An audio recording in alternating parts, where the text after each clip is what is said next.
Os caros adaptados. Aqui é o professor José Lucas. Hoje, aqui para vocês, para falar um pouco sobre o 7 de setembro.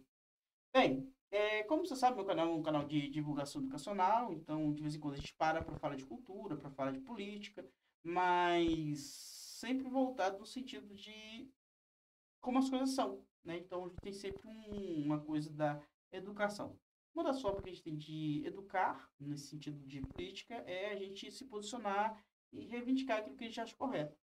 No caso, eu gostaria que a Suprema Corte tivesse mais diversidade. Eu sinto aquela Suprema Corte não muito representativa, por se dizer, né? Um povo muito diverso como o nosso deveria ter mais, ah, digamos assim, cores lá, não? Então, nesse sentido, eu vou assinar esse Toma um Cafezinho com ela para fazer, talvez, o presidente ver algumas opções de mulheres negras progressistas com é, alto saber, não, como é que fala? O notório saber jurídico, né? A palavra notório, né, que eles usam. E são uns critérios que se tem para ah, se ingressar no STF, né? Ter notório saber jurídico, né? Ah, pois bem, isso aqui é um formulário, é bem simples, você vai procurar lá, toma um café com elas, no Google você vai provavelmente cair aqui, e do que se trata? Eu vou ler esse pedacinho aqui, que aí descreve bem qual é a intenção deste site. Presidente da República é um emprego cheio de tribulações. Tem que atender às reivindicações dos ministros, fazer missões no estrangeiro, se reunir com Arthur Lira, e para isso não rola nem adicional de insalubridade. Nem sempre o Supremo, o mandatário da nação, tem tempo para socializar, aumentar o círculo de amizades, conhecer gente nova. Na verdade, eu vou até fazer um adendo aqui, é todo mundo. Nós estamos muito sem tempo para se divertir, conhecer pessoas, isso é todo mundo, viu, gente? Mas continuando aqui, seja para abrir os olhos, seja para abrir os horizontes, conhecer ambientes novos, ou até, quem sabe, nomear alguém com notório saber jurídico para o STF. Por isso achamos que o Lula vai adorar conhecer as mulheres negras que podem e devem ocupar este cargo. E para isso estamos marcando um singelo café para reunir algumas delas com o presidente. Mas para que isso dê certo, precisamos da ajuda de vocês. Além de ocupado, Lula é completamente offline.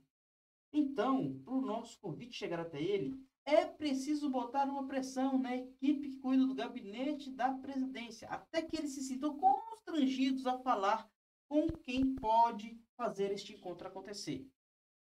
Sejamos sinceros, a Janja provavelmente. Mande seu e-mail, convite para o Lula agora. O texto já está pronto, é só apertar o e-mail. É só apertar e enviar o e-mail. Então, como a gente pode ver, é um formulário bem cômodo, né? Ele está aqui do lado, né? E vamos lá. Preencha o formulário para fazer o pedido ao presidente. Bom, eu não vou preencher meu e-mail agora. Vou colocar aqui meu nome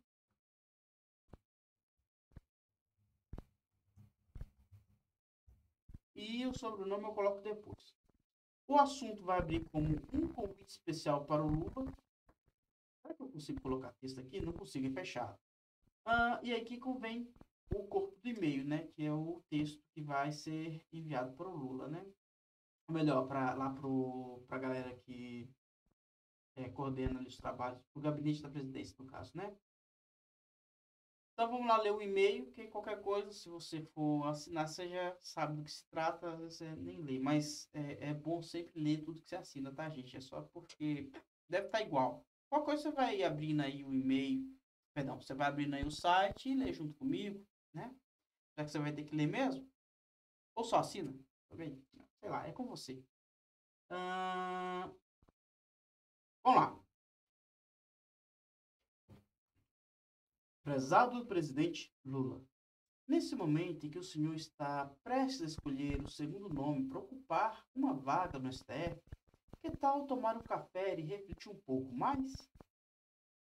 Eu sei que o senhor gosta de um cafezinho, por isso vim aqui lhe convidar para tomar uns goles de cafeína, enquanto conhece e conversa com gente que não está habitualmente no seu círculo.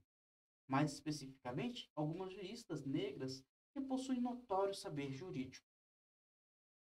E que isso, e que por isso estejam aptas a ocupar a vaga que vai surgir em breve no Supremo. O movimento Mulheres Negras Decidem já indicou 3 delas: a juíza Adriana Cruz, a promotora de justiça Lívia Santana Vaz e a advogada Soraya Mendes. Pode ser aí mesmo, onde o senhor estiver, em qualquer dia antes de 28 de setembro, para não te dar mais trabalho. Além de fazer o convite em nome de outras pessoas, a gente ainda leva elas até o senhor. É só nos responder antes do dia 15, para dar tempo de organizar tudo nos drinks, do jeito que elas merecem. Conto com a sua colaboração para degustar esse café e conversar com a gente, e conversar com gente que entende sobre os caminhos que a gente precisa percorrer na Justiça do Brasil nos próximos anos. Um abraço. Esse aqui é o e-mail, né? Completou o formulário, enviar e-mail. Maravilha! Se tiver algum professor de Minas Gerais escutando aqui, é isso que eu falo que o sindicato tem que fazer para a gente conseguir melhorar a nossa comunicação e cobrar dos deputados um formulário simples como este, para a gente lotar a caixa de e-mail dos deputados estaduais. E às vezes, quem sabe, até de senador, deputado federal, ministros, né? Então, é fácil, gente. Tá fácil demais. É o e-mail, o nome e o sobrenome. Não tem mistério. Envia. Vamos. Ah, agora, se você não gosta do Lula, alguma coisa do tipo, faz o seguinte: envia também pra você ver se ele responde ou não. Que eu sou mercenário, gente. Tem jeito não. Bom, então, essa aqui foi a parte que eu falo do 7 de setembro relacionada aí a uma coisa nacional, né? E relacionada à justiça. E também, eu gostaria também de mostrar um pouco que essa semana de 7 de setembro, a gente costuma também costuma ver várias atividades relacionadas à Amazônia. E o projeto Amazônia de Pé, que ainda está sendo conduzido, né, que ele não atingiu o objetivo dele, trouxe uma vitória no Dia da Amazônia. O Dia da Amazônia, se eu não me engano, foi 5 ou 6, mas deve ter aqui na descrição quando eu for ler ela. E qual foi isso, né? O Lula assinou alguns decretos para retomar a política de destinação de terras públicas da Amazônia. Aquelas terras que, se eu não me engano, eu acho que eu comentei um vídeo bem antigo do canal, que são terras que a nação, que a União tem e que ela pode distribuir. Eu não lembro se eu comentei. Mas qualquer coisa, o Google tá aí. Pode pesquisar, fique à vontade. Né? Eu só vou trazer essas notícias hoje, em relação ao 7 de setembro. Você pode se aprofundar nos assuntos, né? São 11 milhões de hectares que já foram anunciados para territórios indígenas, unidades de conservação, agricultura familiar, e seguiremos a nossa luta até conseguirmos a proteção de todas as florestas públicas da Amazônia. Ontem, no Dia da Amazônia, vamos ver que dia que foi, 22, é isso mesmo, no Dia da Amazônia foi ontem, ó, ontem foi às 22 horas, ontem foi 6/9, né? O presidente assinou um decreto para suplementar a importância, um decreto super importante para a nossa luta da proteção das florestas públicas da Amazônia. O presidente reativou a Câmara Técnica para destinar as terras públicas federais, comprometeu-se a destinar 11 milhões de hectares de terras públicas da Amazônia para unidades de conservação, territórios indígenas e agricultura familiar. Isso é importantíssimo, tá? Porque unidade de conservação é um ambiente de estudo, é um ambiente de turismo, é um ambiente de preservação do meio, de preservação da floresta.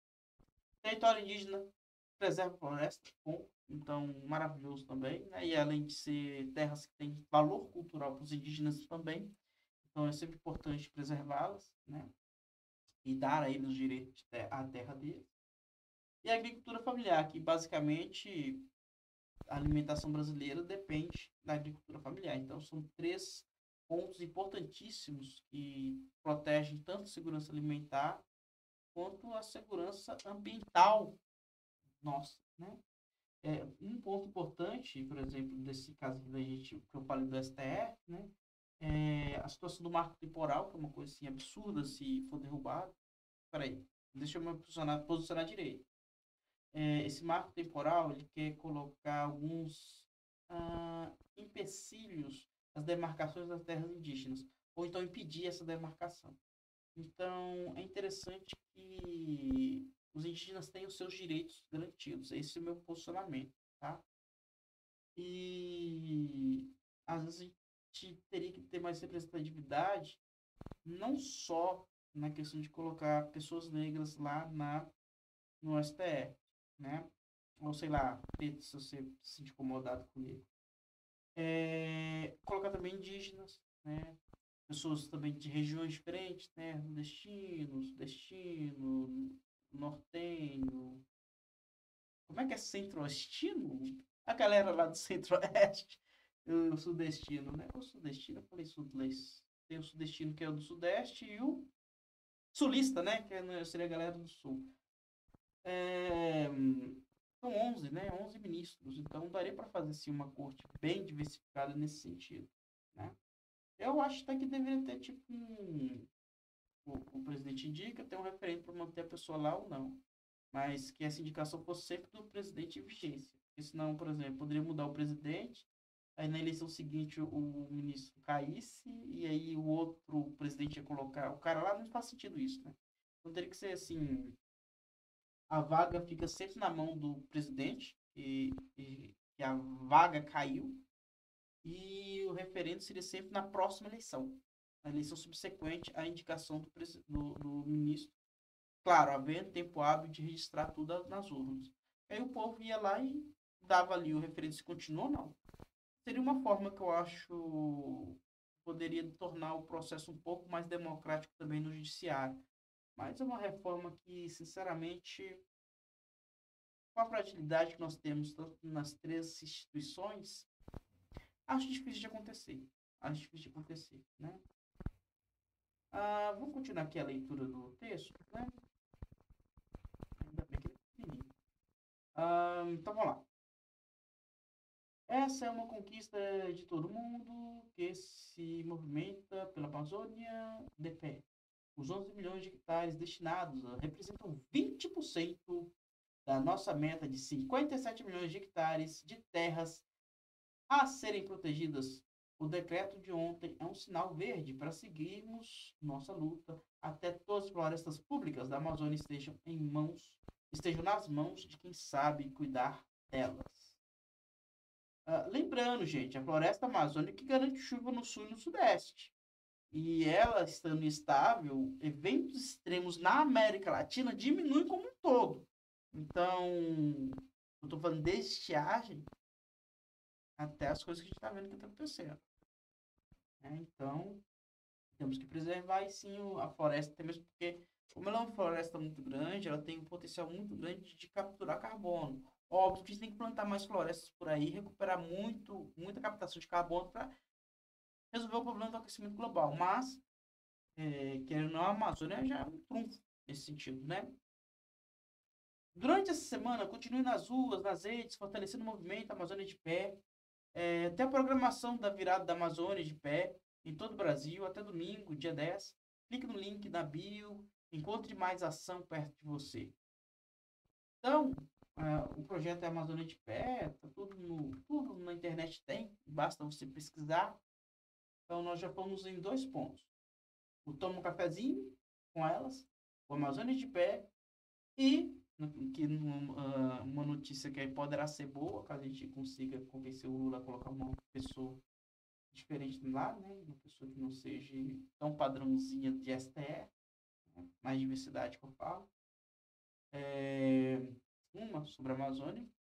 E, por fim, agora uma do meu estado, né? Aí, professor do estado que ele esteja me acompanhando. Dia 20/9 a gente teria uma paralisação né? É um dia de parada. A educação pública vai parar, a escola é nossa, porque dessa vez eu não vou colocar aquele saiba mais gigantesco, não, porque se você voltar se você voltar 2 ou 3 vídeos, tem o vídeo tanto do sindicato quanto do PRR, não, peraí, do Regime de Recuperação Fiscal, RRF, que eu deixei lá na descrição todas as informações necessárias sobre esse assunto, tá? Então, se você quiser conhecer mais sobre a realidade da educação de Minas Gerais, é só ir lá, não saiba mais.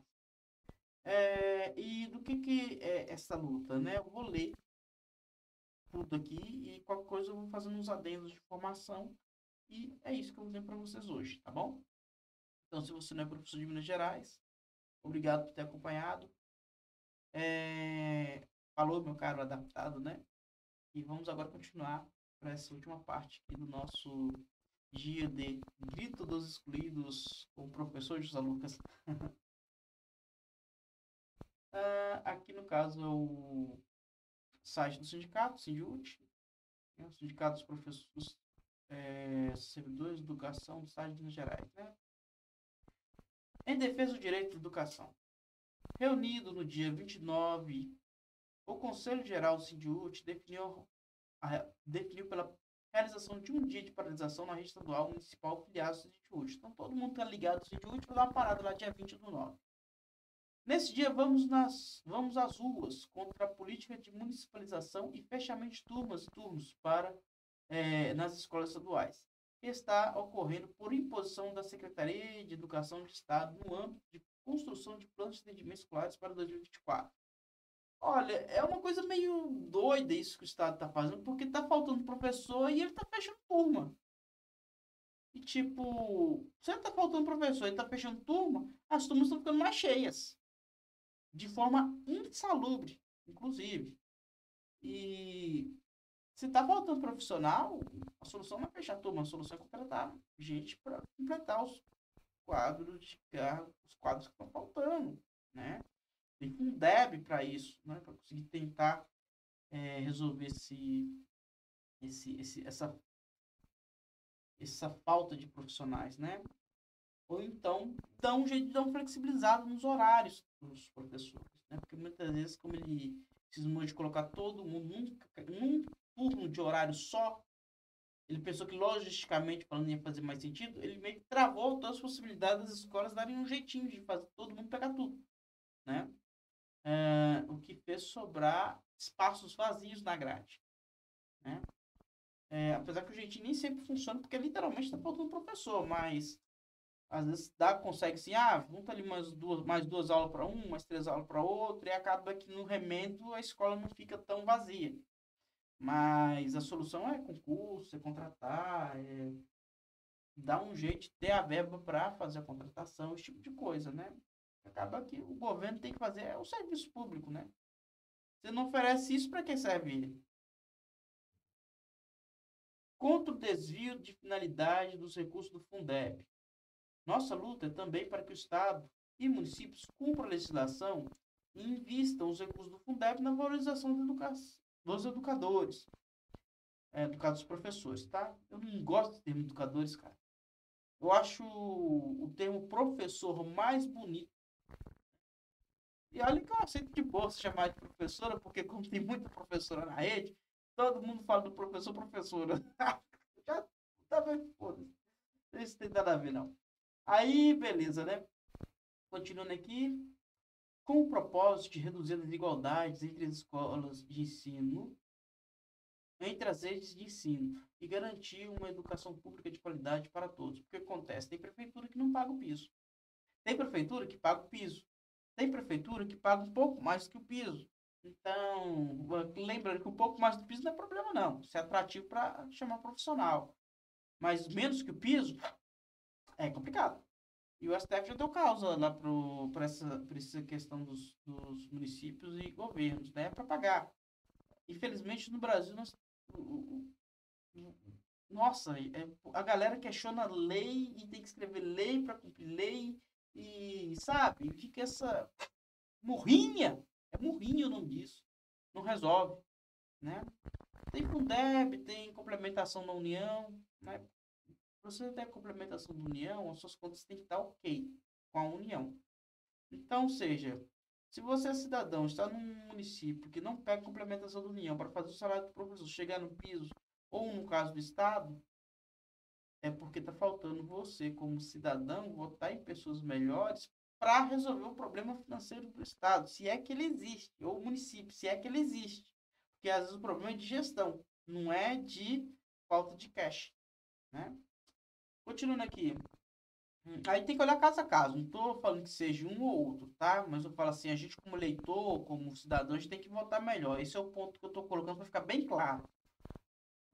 Não podemos admitir que os governos continuem usando ah, recursos que são nossos para negociar vantagens financeiras no processo de destruição das redes públicas de educação.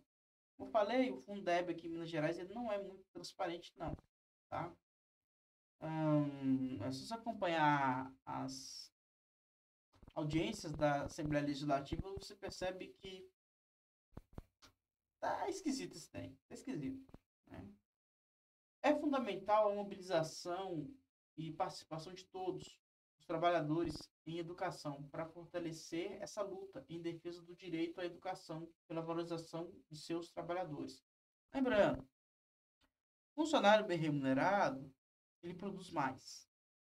E o professor, ele produz mais através da educação dos alunos.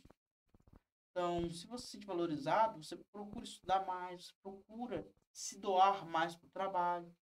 O que acontece muitas vezes é isso. O professor tem que ter 2, 3 trabalhos para conseguir sobreviver e acaba que com isso ele não consegue trabalhar direito nos 2, 3 trabalhos. É o famoso pato.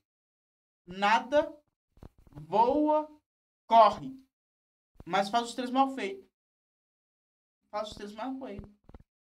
Não, ele é foda, ele faz as 3 coisas, mas ele faz mal feito. Ele não é um grande nadador, não é um grande corredor e não é um grande voador. E é isso que acontece com quem é sobrecarregado de trabalho. Então, o piso é uma das formas que a gente tem de diminuir essa sobrecarga do trabalho do professor. Tá bom? Outras coisas poderiam ser implementadas. Na minha visão, se diminuísse o número de alunos por turma, já ia ajudar demais. Mas aí implica em aumentar o número de turmas, aumentar o número de profissionais. E, infelizmente, mesmo se você tiver um estado pró-educação, eles não vão olhar isso com bons olhos, né? Porque aumenta ali o gasto com o pessoal. E, infelizmente, educação não é visto como investimento, é visto como gasto. O que é muito triste, porque a educação traz retorno. E quando me passa pela educação, ele vai lá, vai ter condição de pegar um trabalho melhor, vai ter condição de pegar um dinheirinho maior, vai ter condição de gastar mais dinheiro, vai ter condição de mover mais economia, vai ter condição de às vezes chegar num trabalho mais técnico, como, sei lá, desenvolvedor de vacina e salvar milhões de pessoas. Faz tudo sem passar pela educação. Passa por uma engenharia sem estudar matemática básica, já que acho que é inútil a matemática do fundamental e médio. Sai do zero para matemática da engenharia, do zero para matemática da engenharia, sem o básico. Não dá, não dá. Então, muitas vezes a gente tem que ter sim essa vontade de lutar pela educação, né? Aqui não fala se vai ter um ato em BH, eu vou procurar saber. Você também procura saber com o seu representante do sindicato mais próximo. É...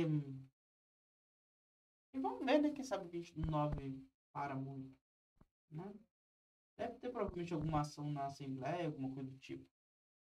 Bom, é isso que eu tenho para vocês hoje. Não sei se eu vou conseguir fazer uma thumb bonitinha, mas eu atualizo ela depois. Tá? E esse é o meu vídeo para o 7 de setembro. Obrigado por você que me acompanhou aqui nesses 24, 25 minutos, né? Aí da galera da Costa TV quase que dá o vídeo do pop inteiro, né? Ah, deixei alguma coisa nos comentários para ajudar a impulsionar o vídeo. Deixei o like e fui!